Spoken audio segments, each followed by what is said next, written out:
My name is Michael, and I'm a rational man who never believed in curses or ghosts, or in those stories people tell when they're afraid. But what happened to my daughter changed everything in ways I never expected. We moved into an old house in northern Vermont, a place that felt isolated and quiet, the kind of quiet that makes you feel watched even when you're alone. On the first day, my daughter Emma went into the basement and came back holding a doll. And the moment I saw it, I knew something was wrong. The fabric was worn, the face was cracked, and the eyes were green, bright in a way that didn't feel natural, too alive. When I asked her where she found it, she looked at me calmly and said that it had been waiting for her. That night, as the house settled into silence, I heard laughter coming from Emma's room, soft and slow, but not her voice.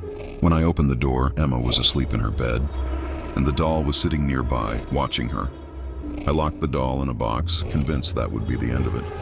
But by morning, the box was open, and the doll was back in Emma's arms. She began talking about children crying inside the walls, about a fire that never goes out, and about a mother who had died and was still looking for someone to replace her. When I searched the history of the house, I learned that decades ago, a fire had killed a mother and her children inside those same walls. That night, I woke to the sound of slow footsteps in the hallway. And when I opened the door, the doll was standing there by itself.